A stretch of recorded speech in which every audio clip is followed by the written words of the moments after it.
पड़ गया है चैनल पे। और कुछ काम की वजह से मतलब आपको पता है कि हम एप्लीकेशन बनाने में बहुत ही ज़्यादा व्यस्त थे। तो उसका भी काम लगभग अभी पूरा तो हो ही चुका है। और अभी सिर्फ लॉन्चिंग करना है, सिर्फ उंगलियों पे गिन सकते हो इतने दिनों में वो लॉन्च भी हो जाएगा। तो कमिंग सून है अभी लॉन्चिंग की डेट। आपको एक थोड़े से नॉमिनल बातें को एक पूरा करना बाकी, तो वो होने के बाद हम लॉन्च भी कर देंगे। तो नमस्ते यहाँ पे सभी को एक बार फिर से नमस्ते। और बात ऐसी है कि हमने एक वादा किया था आपको कि 1 लाख सब्सक्राइबर कंप्लीट होने के बाद हम आपके लिए A to Z वाली सीरीज लाएंगे, जिसमें A to Z जानकारी हो सकती है। लेकिन जब मैं बनाने लगा वो सीरीज, तब मेरे को ओनियन की मैंने बना दी, लेकिन वो भी कंप्लीट नहीं है, एक आधा अधूरा ही उसमें डीप, एकदम से डीप में मैं वहां पे नहीं चला गया। तो वहां पे बात ऐसे आती है, मुश्किल ऐसी आ रही है कि भाई एक बात आप समझ लो कि जब आप एक मूवी टीवी पर देखते हो तो 3 घंटे की मूवी होती है, उसको बनाने में लगभग 1 1 साल लगता है। यहाँ पे तो 1 साल नहीं लगने वाला, इतना एडिटिंग वगैरह का काम नहीं होता है, डायरेक्टर वगैरह कुछ नहीं होता है, यहाँ पे एक 1 पर्सन का ही काम होता है।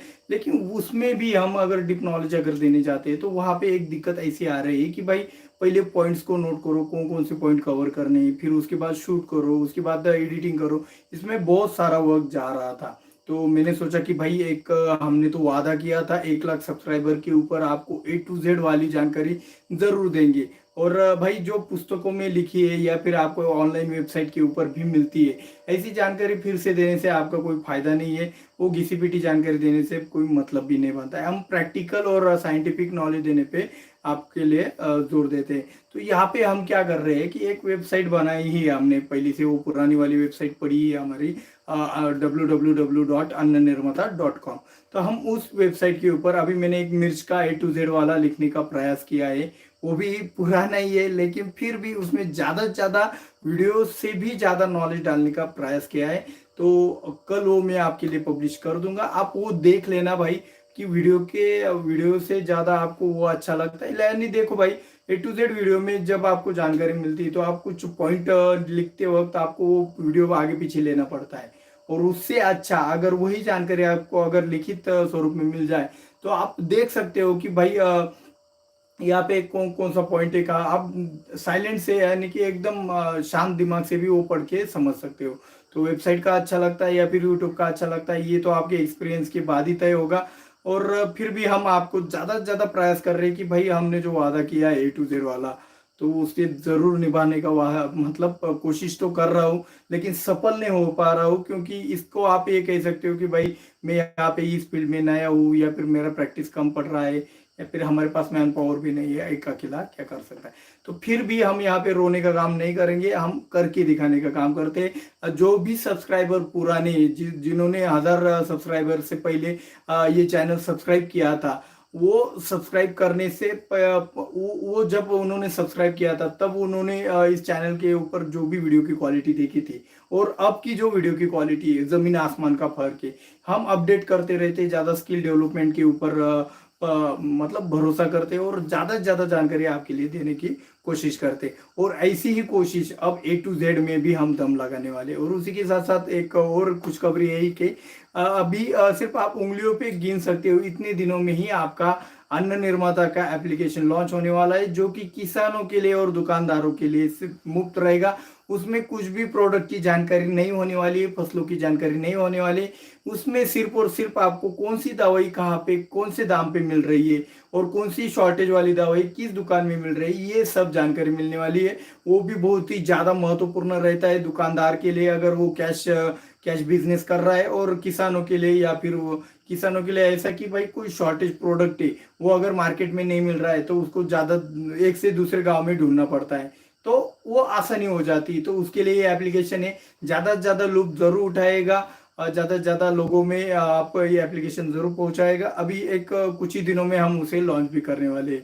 तो जिन्होंने हमारा ये काम किया है वो भी अच्छे डेवलपर मिले इसके, उनके साथ से मुझे ये जो एप्लीकेशन बनाया है हमने, वो मेरे मन के मुताबिक ही बना है, मतलब 100% मेरे मन से भी ज़्यादा अच्छा उन्होंने बना दिया है। तो उनको भी थैंक्स कहना चाहता हूँ। और चलिए अभी इस लाइव की शुरुआत करते हैं हम। तो आज गर्मी भी ज़्यादा है। आपके यहाँ पे टेम्परेचर कितना है भाई साहब? अभी क्या लगाना चाहिए भैया सब्जी में? जीवराज कुमार मार्कर, मरार, सॉरी। तो भाई अभी जो भी सब्जियां लगाना चाहते हो तो उसका ड्यूरेशन 1 या फिर 1.5 मंथ का या फिर 2 मंथ का होना चाहिए। यानी कि धनिया हो गया या फिर कोई पालक वर्गीय सब्जी हो गई, ऐसे कम ड्यूरेशन वाली सब्जियां अगर लगाओगे तो उसके बाद बारिश गिरने के बाद जो भी आप अगली वाली बड़ी वाली फसल करोगे तो उसमें कोई दिक्कत नहीं आएगी। मेरे हिसाब से अभी टाइम बहुत सारा निकल गया है। अभी मई का महीना, मतलब अभी दूसरा मतलब अभी मई का महीना आधा तो निकल चुका है, लगभग हाथ से तो गया है। तो अभी आप कुछ नहीं कर सकते, अभी सिर्फ बारिश गिरने का इंतजार करो। मौसम को मतलब जमीन को ठंडा होने दो, जमीन में से भाप निकलने दो। भाप निकलने के बाद आप जो भी फसल करोगे वो बहुत ही अच्छी होगी। तो मेरे हिसाब से एक बारिश गिरने के बाद ही अगर आप कुछ करोगे तो आपके लिए अच्छा रहेगा। वरना क्या हो जाता है, अगर आपने ज्यादा कालावधि वाली अगर फसल करते हो तो वहां पे ऐसी बात हो सकती है कि 2 महीना या फिर 1 महीना आपका गर्मी में पौधा रहेगा और उसके बाद अचानक से बारिश गिरेगा। थोड़ा बारिश गिरेगा, पहला बारिश तो ज्यादा नहीं गिरता है, और ज्यादा भी गिरता है तो वहां पे जमीन में से जो उष्णता निकलती है, जो भाप निकलती है, जो भी स्ट्रेस आता है पौधों के ऊपर, तो वो स्ट्रेस से अगर पौधा नहीं निकल पाया तो वहां पे दिक्कत आ जाती है।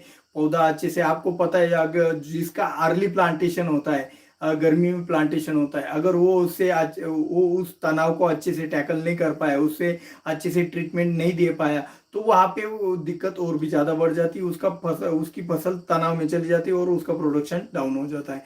तो इससे अच्छा है कि भाई बायो जमीन को शांत होने दो और फिर आपके काम के पीछे लग सकते हो। जल्दबाजी के 2-4 दिन के जल्दबाजी में आप अपनी फसल खराब भी कर सकते हो, स्ट्रेस में डाल सकते हो। अगर भाई आपकी फसल स्ट्रेस में चली गई, अगर उसका स्ट्रेस कवर करने के लिए आपको 10-12 दिन लग जाएंगे, तो वो 10-12 दिन आपकी पीछे से आई हुई फसल वो कवर कर लेगी।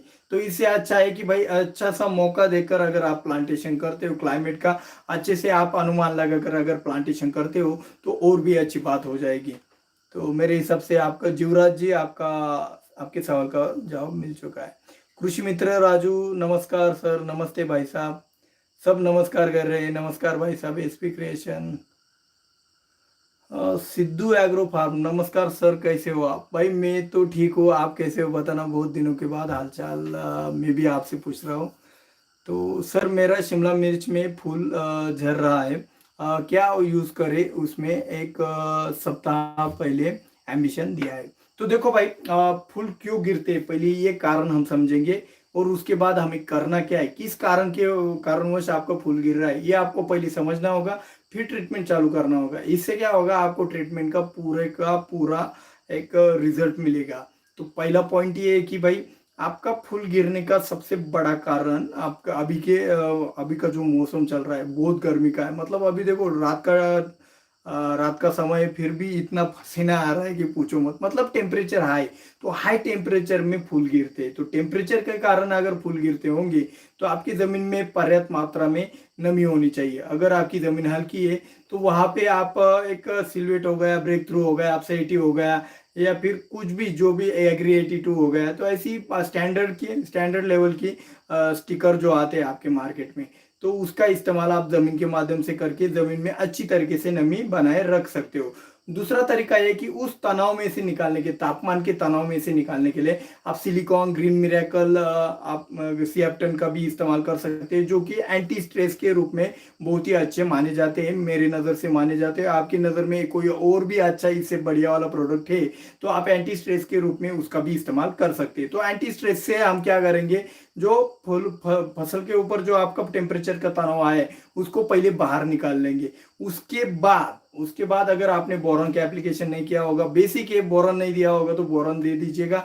उसके बाद एक गलती आपसे हो सकती है, आप अगर नए होंगे तो एक बार फिर से मैं आप सभी के लिए रिवीजन भी कर देता हूँ कि अगर आप फ्लावरिंग स्टेज में पाउडर फॉर्मुलेशन वाली दवाइयों को डालते हो, रोको को छोड़कर फंजीसाइड में, रोको को छोड़कर और फंजीसाइड में, पाउडर फॉर्मुलेशन में अगर आप दवाइयाँ डालते हो तो वहाँ पे फ्लावर ड्रॉपिंग होने की ज़्यादा संभावना रहती है। तो आप ये बात ध्यान में रखना कि भाई पाउडर फॉर्मुलेशन में यानी कि मैंकोजेब भी डाल दिया, एंट्रोकॉल डाल दिया, तो वहाँ पे फ्लावर ड्रॉपिंग होती है इन दवाइयों के कारण, बाकी कुछ भी कारण नहीं होता है। तो हम कई बार क्या करते हैं, आदमी क्या करते हैं, हम दवाई को छिड़काव कर देते, वो फ्लावर ड्रॉपिंग होने लगती है और हम कहते हैं कि भाई क्यों हो रहा है ऐसा, कल स्प्रे मारा था और आज ऐसा हो गया। तो ये सब बातें होती है। तो ऐसी चीजों में क्या करना चाहिए भाई, इंसेक्टिसाइड में कुछ कराटे वगैरह ऐसे इंसेक्टिसाइड छोड़कर सभी इंसेक्टिसाइड फ्लावरिंग स्टेज में चल जाते हैं। उसके लिए हमने बहुत सारे प्रोडक्ट के ऊपर ज़्यादा से ज़्यादा वीडियो भी बना दिए हैं। और रही बात इंसेक्टिसाइड के बाद आपके फंजीसाइड में आप लिक्विड फॉर्मुलेशन का इस्तेमाल करेंगे तो और भी अच्छा है। बाकी आपको टॉनिक भी इस्तेमाल करने की ज़रूरत नहीं पड़ेगी। तो मेरे हिसाब से आपका सवाल का जवाब आपको मिल चुका होगा।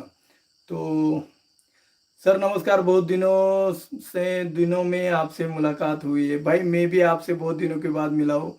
थैंक यू भाई, यूट्यूब अच्छा है भाई, बहुत ही अच्छा प्लेटफॉर्म है यूट्यूब, क्योंकि उसकी वजह से ही मैं और आप मिल सके हैं भाई। मतलब देखो भाई, जो गरीब है या फिर जो एकदम ऑर्डिनरी लेवल पे जो बड़े प्लेटफॉर्म पे नहीं आ सकता, या फिर जो ऑर्डिनरी इंसान है उसका नॉलेज भी ऑर्डिनरी है, वो किसी को देना चाहता है, तो वो दोनों प्रकार के लोग यहाँ पे आके अपना नॉलेज शेयर कर सकते हैं। मतलब जो बांटने में विश्वास रखते हैं, ज्यादा से ज्यादा बांटने में विश्वास रखते हैं, उन लोगों के लिए यूट्यूब वाला प्लेटफॉर्म बहुत ही अच्छा है। तो इसका अच्छे से इस्तेमाल तो जरूर होना ही चाहिए।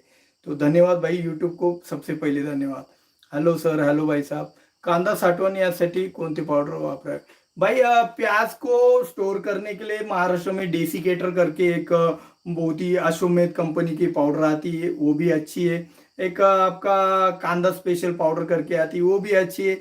लेकिन आप प्याज को जब स्टोर करते हो तो मैं इससे आगे बताना चाहूंगा आपको, कौन सी पाउडर के अलावा आपको कुछ बातें बताना चाहूंगा। प्याज जब आप स्टोर करते हो तो वहां पे प्याज की सड़न होने का सबसे प्रमुख कारण यह होता है कि जो भी कीटक होता है वो जख्म करता है। जख्म करने के बाद वहां पे सड़न होने मतलब फंगस का अटैक होता है और वहां पे आपके प्याज सड़ने लगती है। तो यही एक बेसिक कारण है जिससे आपको बचना है। मतलब पहले तो आपको कीटक का अटैक ही नहीं होने देना है। तो अगर आपके एरिया में फोरेट मिलता है तो आप प्याज स्टोर करने से पहले जमीन पर फोरेट डाल दे। अगर आपके एरिया में थायरम मैलेथियन पाउडर मिलती है जो कि 10-10 किलो की थैलियों में आती है, एक डीपी फॉर्मुलेशन में, डस्टिंग पाउडर फॉर्मुलेशन में, तो आप उसका भी इस्तेमाल कर सकते हो। ये करने के बाद मेरे को नहीं लगता कि आपको कुछ भी पाउडर डालने की जरूरत है। हाँ, अगर आपने प्याज को हार्वेस्टिंग करने से पहले लास्ट में कोई फंजीसाइड अगर नहीं दिया होगा तो आपके प्याज के स्टोर में आपने कितना भी भारी वाला पाउडर डाला होगा, फिर भी आपके प्याज के ऊपर स्टोरेज में वो काले रंग की जो फंगस आते हैं जिसे महाराष्ट्र में काजड़ी कहते हैं, तो वो फंगस का अटैक हो सकता है। हिंदी में क्या कहते हैं मेरे को पता नहीं, किसी को पता होगा तो मेरे को मेंशन जरूर कर देना। 45 डिग्री सेल्सियस भाई, बहुत ज्यादा टेम्परेचर है। मूंग पीली पड़ के सूख रही है, क्या क्या करे, और उपाय बताइए। ऑलराउंडर जी ने कमेंट किया है कि भाई इनके मूंग की फसल है वो पीली पड़कर सूख रही है। भाई पीले पड़ने का कारण सिर्फ और सिर्फ एक तो आपका अर्ली ब्लाइट हो सकता है या फिर पानी की कमी हो सकता है। तो पानी की कमी के लिए मैंने बता दिया, स्टिकर का इस्तेमाल करना है। और अर्ली ब्लाइट होगा तो भाई कुछ नहीं, नॉमिनल है, आप कॉन्टाप हो गया या फिर ट्राइजो ग्रुप का कोई भी फंजीसाइड डाल दो, आपका प्रॉब्लम सॉल्व हो जाएगा। खजुराहो में 48 डिग्री सेल्सियस तापमान है सर। ओ बाप रे, 48 अभी है भाई साहब, बहुत खतरनाक वाला टेम्परेचर है। शिमला मिर्च लगाना है कैसे सर? भाई शिमला मिर्च के ऊपर भी एक मतलब मैंने बोला था ना आपको A to Z वाला आएगा, तो हम वेबसाइट के ऊपर वो A to Z वाली जानकारी डालने का प्रयास करने वाले हैं। हम प्रायोरिटी पहले तो मिर्च हो गया, शिमला मिर्च हो गया और टमाटर को देने वाले, और बाद में एक एक क्रॉप को हम कवर करते जाएंगे। भाई बोलना बहुत आसान होता है, तीनों क्रॉप को हम कवर करेंगे, लेकिन करते वक्त पता चलता है कि भाई बहुत सारा समय लगता है। लेकिन अभी आपके लिए तो जरूर करेंगे। लेकिन हाँ, हाई टेम्परेचर में शिमला मिर्च मत लगाओ, थोड़ा टेम्परेचर डाउन होने का प्रयास करो, उसके बाद ही आप शिमला मिर्च का प्लांटेशन करें। 43 degree Celsius Janjgir okay. Tomato संपत आले आहे, दुरीला फुटण्यासाठी काय करावे? SP क्रिएशन जी ने एक कमेंट किया है कि भाई इन्होंने टमाटर की फसल की है और उसको फिर से दोबारा पहले जैसे बनाना चाहते हैं उसको नीचे से कट करके, तो जिसे महाराष्ट्र में दूरी कहते हैं। तो इससे इसका अच्छी तरीके से फुटाव लाने के लिए आप कैल्शियम नाइट्रेट और बोरान वो पुराना वाला तरीका भी इस्तेमाल कर सकते हैं, और नए तरीके में आप 19-19 और खली का इस्तेमाल करके भी कैल्शियम नाइट्रेट और बोरान से भी बढ़िया वाला फुटाव ले सकते हो। अगर करके देखना, बहुत ही अच्छा रिजल्ट आता है। स्लरी भी डाल देते हो तो बहुत ही बढ़िया रिजल्ट आएगा, आप जरूर करके देखना। सर अभी खरबूजा में फूल आ रहे हैं तो कौन सा टॉनिक और इंसेक्टिसाइड स्प्रे करें? भाई खरबूजा में फूल आ रहे हैं तो टॉनिक के रूप में बताओ तो भाई सबसे बढ़िया तो डबल है, लेकिन पोषक सुपर का भी आप इस्तेमाल कर सकते हो। नाइट्रोबेंजीन सस्ते में सबसे बढ़िया है, उसका भी इस्तेमाल कर सकते हो। और खरबूजा में अगर इंसेक्टिसाइड के रूप में कुछ डालना हो तो अभी के दिनों में मेरे इलाके में तो बादल दिखाई दे रहे, थ्रिप्स का अटैक ज़्यादा हो सकता है। तो मुझे ये लगता है कि आप डेलीगेट प्रोक्लेम का भी इस्तेमाल फ्लावर स्टेज में करते हो तो फ्लावर को भी कुछ नुकसान नहीं होगा और आपका काम भी अच्छे से हो जाएगा। तो चलो, बहुत सारे सवाल आ चुके। वर्धा 48 डिग्री सेल्सियस, बाप रे। मंदसौर 44, ओ बाप रे, खतरनाक है इतना टेम्परेचर, बहुत खतरनाक। सुपर फॉस्फेट अच्छा है कि जिप्सम अच्छा है? तो देखो भाई साहब, सुपर फॉस्फेट भी बढ़िया है और उससे भी बढ़िया आपका जिप्सम है। सुपर फॉस्फेट आपके 4 मंथ में मतलब तुरंत लग के 4 महीने तक 5 महीने तक आपको अच्छी से रिजल्ट आपके फसल में दिखा देता है। जिप्सम आपके फसल में भाई मतलब बहुत ही बढ़िया वाला सब्जेक्ट दिया है। मैंने कुछ डायरी वगैरह नहीं लिया, ये नोट डाउन करना चाहिए कि सुपर फॉस्फेट वर्सेस जिप्सम कौन सा इस्तेमाल करना चाहिए। और जिप्सम भाई लॉन्ग टर्म में उसके रिजल्ट आना शुरू होते हैं, और लॉन्ग टर्म का वो इन्वेस्टमेंट भी आप कह सकते हो, बहुत ही बढ़िया रिजल्ट जिप्सम के भी है। और आपकी प्रायोरिटी किसके ऊपर ज़्यादा है, ये उसके ऊपर डिपेंड होता है कि आपके लिए कौन सा अच्छा है। तो मेरे हिसाब से सुपर फॉस्फेट भी अच्छा है, और जिप्सम तो भाई बात ही अलग है, लेकिन वो देर से रिजल्ट दिखाता है।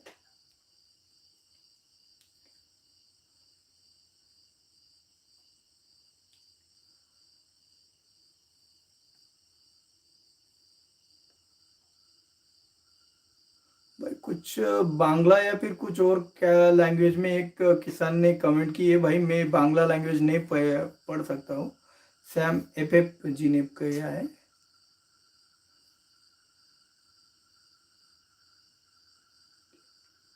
आबाळ आल्यावर मेथी का जळते? भाई देखो, सुनील बिलवनकर जी ने कमेंट किया है कि जब आसमान में बादल आ जाते तो जो मेथी की जो नाजुक अवस्था होती है उसमें वो जल क्यों जाती है।